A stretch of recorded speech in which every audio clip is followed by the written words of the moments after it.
Welcome to my podcast for my CS-01 cybersecurity course. First off, we're going to start by going through the course material together and just sort of going through the bullets. I'm going to read a little bit about each bullet and kind of give my thoughts. And then at the end, I might tell some stories or give some more thoughts. So let's start off with passwords and you. In technology, passwords are everywhere you look, from servers to badge stations and self-service kiosks. Passwords are a daily part of our lives, and an IT setting is no exception. There are many considerations regarding your password in a technology setting. So let's look at some of the NIST standards. Now, let me just scroll down here. So the NIST password guideline standards are very important. We do cover them in this course. I'm going to just talk briefly about what they are, so you guys get a little bit more of an idea. Now, the NIST is an organization that creates basically policy. So they create various policies for IT for various companies, and it's a generalized policy that many different people can use, and it's a standardized policy that's used industry wide. So what are the NIST password guideline standards? The first is enable to show password. So that means you enable show password when you are creating your password and then when you're typing in your password. Now, of course, you want to be sure that no one's looking over your shoulder when that happens, but the show password button is recommended to be used to confirm accuracy.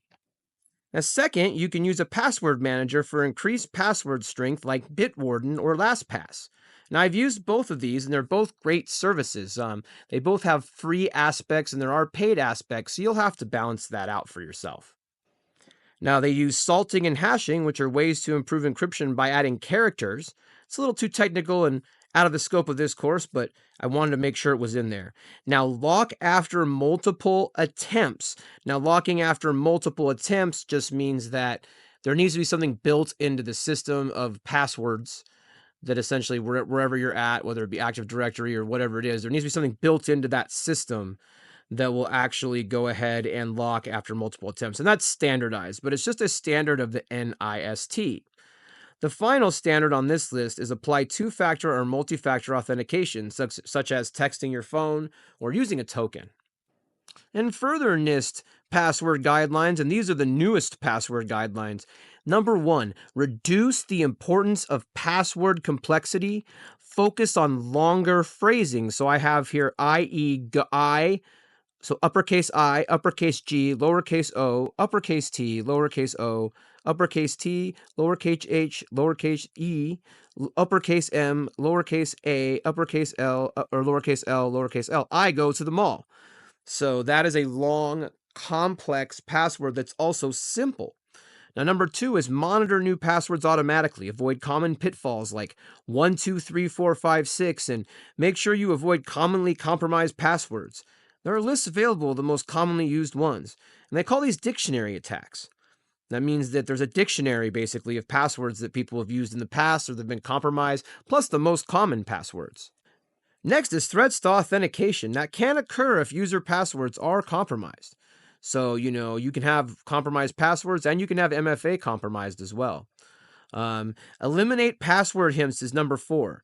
This gives bad actors a step up on a password brute force. Exactly. You don't want to give, password hints are in plain text. They're just sitting out there for the attackers to see. So, yes, you can see it, but so can anybody that's trying to intercept your password. Now, it's important to note that while not all businesses follow the NIST standards, it is important to understand what makes a password vulnerable to attack. Now, there's what's called brute force attacks, and these are those that happen when a bad actor attempts to try and access your account by repeatedly using different passwords. Sometimes these passwords are on the list, like the following common passwords. There's a list here in the course material. When a bad actor uses these lists, it is often referred to as a dictionary attack. I just mentioned that earlier, a dictionary attack, aka throwing the book at it. Now, I also put more on brute force attacks from Fortinet that you can look at in the course material. Now, a keylogger attack is an attack that is initiated by a bad actor. Keyloggers often get on your PC via malware and or viruses. Loggers can log your keystrokes and get information like passwords, bank account numbers, and credit cards. Preventing keylogging is about having the latest malware. You need the latest malware. You need to make sure that you're not downloading any phishing, attempts. You want to make sure you're keeping your computer free of any, um, you know, not legal programs, things of that nature. Next up, we're going to talk about credential stuffing. Now, much like brute force attacks, credential stuffing involves the use of trial and error by the attacker.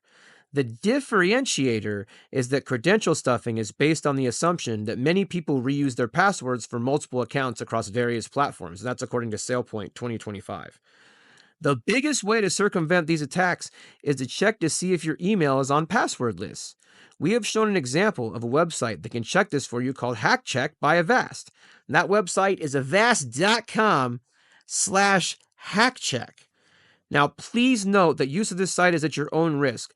While HackCheck is from a legitimate antivirus firm, Avast, we have only included an example and we do not recommend putting any personal information into the app without reading the company's privacy policies, but we have included the link here in the material. When creating your passwords, aim for simple phrasing. A password like "I went to the store today" with all the capital letters in it is exponentially more secure than a password that's just some random characters, but much less. The reason is that the longer the password, the more secure it is, regardless of simple phrasing. Phrased passwords are also easier to remember, causing fewer calls to IT for password resets. Some tips to keep in mind from the National Institute of Standards and Technology, the NIST: enable show password. As long as no one is standing directly behind you, it is always best to utilize show password to make sure you know what you are submitting as a password and to confirm that the password you entered is what you wanted it to be. Use a password manager. Password managers provide a way to securely store a bunch of different passwords under one master password. You will need to check with your IT department to make sure the use of these are cleared prior to installing. Employ two-factor or multi-factor authentication. In modern times, most companies have a two-factor setup. However, if it is optional, you should be asked to add it to any two-factor authentication within your firm.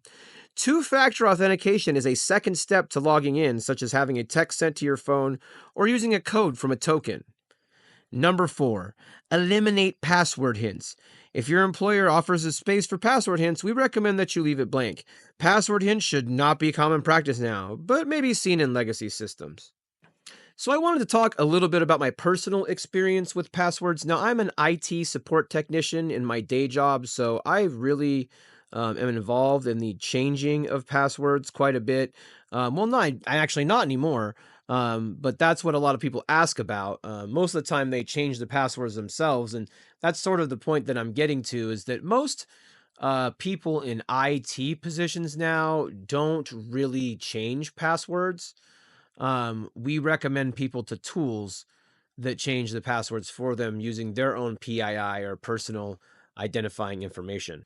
So the reality is the IT guy probably shouldn't be changing your password, and we really shouldn't have any humans changing passwords anymore because it should be done by machines that are verifying information. It shouldn't be people, because when you put that, that sort of middleman in there, that's where problems open up, and that ties right into social engineering. When there's that person there that has any authority to reset a password, then a social engineering event can in fact occur, because if they can talk that person that they called on the phone, that's an IT help desk person, to go ahead and change that password, they may have access to the entire system, which could be anything from them trying to steal data to a complete ransomware attack.